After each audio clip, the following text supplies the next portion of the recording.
नमस्कार सभी को। और आज स्टार्ट करते हैं क्लास 11th फिजिक्स को। इसके पहले आप लोग 10th क्लास में छोटे छोटे पार्ट में फिजिक्स को पढ़ते आए हो। बहुत छोटा सा पार्ट था फिजिक्स का, जिसमें हार्डली 4-5 चैप्टर थे आपके, और उन 4-5 चैप्टर को आप लोगों ने पढ़ा। पर अब 11th क्लास में बहुत बड़ा सा पोर्शन है, 14 चैप्टर हैं आपके, और उन चैप्टर्स में आपको ब्रॉड वे में फिजिक्स को पढ़ना है। अभी तक आप जिस चीज से थोड़ा सा बचते चले आए हो, न्यूमेरिकल्स वगैरह, उनका आपको सामना करना पड़ेगा, और प्लस थ्योरीज को बहुत सारा समझना पड़ेगा। तो ये आपका इंट्रोडक्शन का वीडियो है, जिसमें हम लोग ये समझेंगे कि 11th फिजिक्स में पढ़ना क्या क्या है, और क्या स्ट्रेटजी रहेगी पढ़ने की, और कैसे पढ़ना चाहिए आपको। क्योंकि अभी 10th क्लास में आपने एग्जाम्स दिए, रिजल्ट आया होगा या अभी आएगा आपका रिजल्ट, तो उसमें आपने क्या है कि ये सोचा होगा फर्स्ट ईयर क्या रहने वाला है। या फर्स्ट ईयर में बहुत सारे लोग बच्चों के स्टेटमेंट ये होते हैं कि first year is rest year, या टीचर्स के भी हो जाते हैं, टीचर्स भी कह देते हैं कि first year is rest year, first year में नहीं पढ़ना चाहिए। पर मेरा ये मानना है कि अगर आपको दुनिया से आगे निकलना है, दुनिया से आगे जाना है, तो ये बात पक्की है कि आपको मेहनत लगातार करनी पड़ती है। ये कोई सब्स्टिट्यूट नहीं होता कि ये 2 साल पढ़ लो तो आप बस बहुत है, जिंदगी सेट है, ऐसा मैंने कहीं नहीं पाया। तो ये बात आप याद रखना कि आपको लगातार पढ़ना पड़ेगा। कंसिस्टेंटली जो पढ़ते रहेंगे वो लोग आगे निकलेंगे, और वही आगे जाएंगे। दुनिया में वही लोग ज्यादा सुखी हैं जो कंसिस्टेंटली पढ़ रहे हैं या कंसिस्टेंटली मेहनत कर रहे हैं। पढ़ रहे वर्ड ना यूज करके, जो लोग कंसिस्टेंटली मेहनत कर रहे हैं वही लोग सुखी हैं। तो चलो समझते हैं फिजिक्स के बारे में।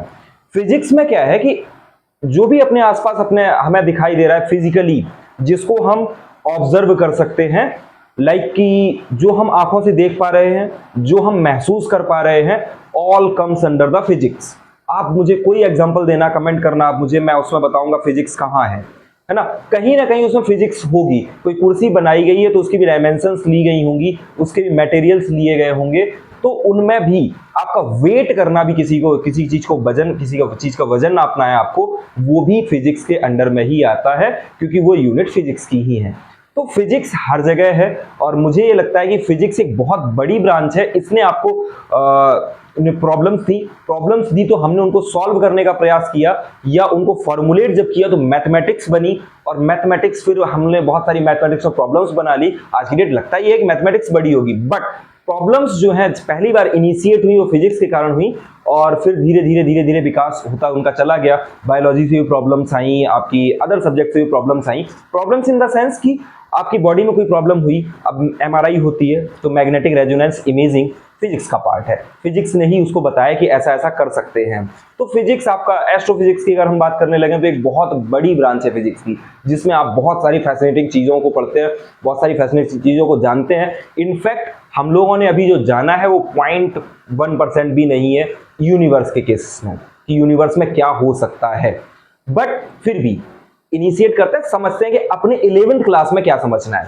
उसमें से पहला जो चैप्टर है, पहले जो बुक हुआ करती थी उसमें उस चैप्टर का नाम था फिजिकल वर्ल्ड। उसमें आपको थोड़ा थोड़ा बताया गया था थ्योरीज के बारे में, कि यार थ्योरीज कैसी होती हैं।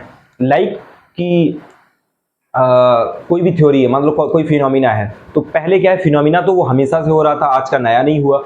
तो फिनोमिना जब हो रहा था तो फिर आपको ये जानना था, मतलब साइंटिस्ट लोगों ने उसको ऑब्जर्व किया। जब ऑब्जर्व किया तो उसके ऑब्जर्वेशन किया, पहले उसको ऑब्जर्व किया, फिर उसको समझने का प्रयास किया कि ये रिपीट कहां से हो रहा है। रिपीट किया तो फिर उसका मॉडल बनाने का प्रयास किया, उसको मैथमेटिकल वे में फॉर्मुलेट करने का प्रयास किया, और फिर एक थ्योरी दी, और उस थ्योरी को वैलिड पाया गया या नहीं पाया गया, उसके हिसाब से अगर वो वैलिड पाई गई तो उसको पब्लिश कर दिया गया, नहीं वैलिड पाई गई तो उस पर क्वेश्चंस हुए और उसको नहीं माना गया। बट जितनी भी हम थ्योरीज पढ़ते हैं वो सारी वैलिड पाई गई, तभी हम लोग पढ़ते हैं, कभी ना कभी उनको वैलिड माना गया था। फिर इसी में फिजिक्स को पढ़ने का एक और दूसरा तरीका ये है, साइंटिस्ट लोगों का कहना है कि कोई भी फिनोमिना है, अगर वो कॉम्प्लेक्स है तो उसको हम रिडक्शनिज्म मैनर में पढ़ते हैं, और अगर वो कॉम्प्लेक्स नहीं है तो हम उसको यूनिफिकेशन वे में पढ़ते हैं। रिडक्शनिज्म का मतलब कि कोई कॉम्प्लेक्स चीज है, उसको छोटे छोटे पार्ट जो सरल हो सकते हैं उसको उनमें ब्रेक कर लो और उनको आप पढ़ लो।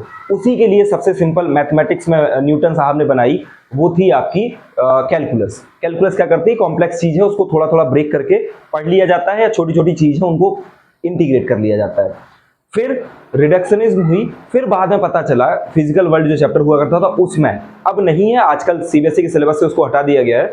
अब क्या किया गया उसके बाद कि आपका फोर्सेस की बात करी गई है कि फोर्स कौन कौन से फंडामेंटल फोर्सेस हैं नेचर में, उनके बारे में बात की गई है। तो 4 बेसिकली आपको फंडामेंटल फोर्सेस बताए गए कि इनसे ही पूरा नेचर चल रहा है। वो हैं आपके gravitational force, electromagnetic force, strong nuclear force, weak nuclear force. इनके बारे में कभी एक डिटेल में वीडियो बनाएंगे, बट अभी शुरुआत कर रहे हैं तो फोर्सेस के बारे में बात की गई थी इस चैप्टर में।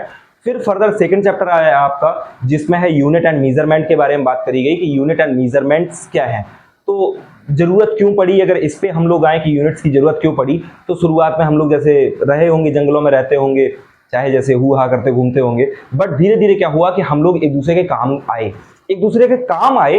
तो फिर क्या हुआ कि हुआ क्या, एक ने मेरे लिए काम ज्यादा किया, हमने उसके लिए काम कम किया, या उसने मेरे लिए काम तो नहीं किया, मैंने उसके लिए ज्यादा काम किया। तो एक आपस में अंडरस्टैंडिंग बिगड़ने लगी, आपस में एक दूसरे के काम इंसान ने कहा कि यार ये गलत बात है, मैंने आपके लिए बहुत काम किया, आपने मेरे लिए कम काम किया। दैट्स वाई उनमें विवाद हुआ। तो फिर क्या है, जब वो विवाद बढ़ते बढ़ते बढ़ते बढ़ते और सभ्यता धीरे धीरे बढ़ती गई, तो फिर यूनिट्स बनाई गई कि देखो ऐसा है, तुम भी इतना काम कर लो, तुम भी इतना काम कर लो, काम हो जाएगा, तुमने बराबर किया, तुमने बराबर किया, और ऐसे करके चीजें चली। और फिर उनके लिए ही यूनिट्स बनाई गई, यूनिट से मीजरमेंट हुए, मीजरमेंट में गलतियां भी हुई, तो उनके लिए भी फॉर्मूले बनाए गए फिजिक्स में। तो इस चैप्टर में हम लोग उन चीजों को समझेंगे।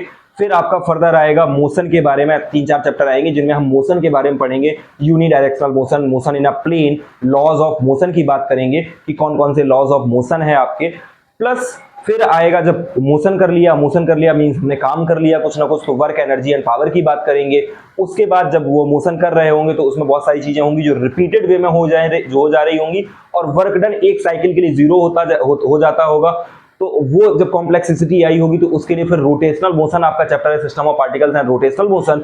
आफ्टर दैट रोटेशनल को ही और थोड़ा ब्रॉड वे में पढ़ेंगे, तो ग्रेविटेशन आपका एक चैप्टर है कि ग्रेविटेशन के बारे में जानेंगे कि क्या हो रहा है नेचर में, ग्रेविटेशनल लॉ क्या है, ग्रेविटेशनल फोर्सेस क्या है, और उनके बारे में डिटेल में समझेंगे। वो चैप्टर होगा आपका ग्रेविटेशन का। उसके बाद सेकंड बुक आ जाएगी अपनी। सेकंड बुक में हम लोग ये समझेंगे कि भाई अगर क्या कहते हैं आपका मैकेनिकल प्रॉपर्टीज ऑफ सॉलिड्स की बात करेंगे, फिर मैकेनिकल प्रॉपर्टीज ऑफ फ्लूइड की बात करेंगे। सॉलिड और मैकेनिकल प्रॉपर्टीज का मतलब समझ रहे हैं कि जैसे आपके मशीनरी है, जितनी भी मशीनरी है वो सब बेस्ड है मैकेनिकल प्रॉपर्टीज ऑफ सॉलिड पे। आपकी छत पड़ी है, लेंटर है, कहीं भी कुछ भी है, सब में मैकेनिकल प्रॉपर्टीज ऑफ सॉलिड है। आप पुल के ऊपर से निकल जाते हो तो सॉलिड की कुछ प्रॉपर्टीज हैं, उन प्रॉपर्टीज को पढ़ेंगे। वो सॉलिड कैसे कब बिहेव करता है उसको समझेंगे, जानेंगे।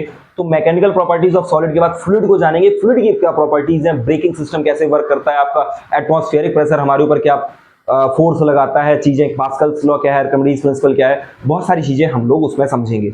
आफ्टर दैट अगला चैप्टर आएगा आपका थर्मोडायनेमिक्स से रिलेटेड, काइनेटिक थ्योरी से रिलेटेड अगले चैप्टर्स आएंगे जिनमें हम लोग फ्लूइड को ही घुमाएंगे, काइनेटिक थ्योरी ऑफ गैसेस की बात करेंगे कि कैसे गैसेस काइनेटिक थ्योरी को फॉलो करती हैं। प्लस लॉज आएंगे, laws of thermodynamics, first law, zeroth law और सेकंड लॉ ऑफ थर्मोडायनेमिक्स, उनको समझेंगे। फिर एट द एंड आपके चैप्टर हैं ऑसिलेशंस एंड वेव्स, जिनमें हम लोग समझेंगे कि कोई भी पार्टिकल है ना, जैसे मैटर है, मैटर तक पहुंच गए तो मैटर के अंदर पार्टिकल्स ऑसिलेट कर रहे हैं। प्लस अगर हम उनको ब्रॉड वे में समझेंगे तो कोई पेंडुलम है, उसका मोशन कैसा है, उसके बारे में, एनर्जीज के बारे में पढ़ेंगे, उसकी इक्वेशंस को पढ़ेंगे, साइनोसॉइडल फॉर्म पढ़ेंगे, कॉस के फॉर्म में पढ़ेंगे।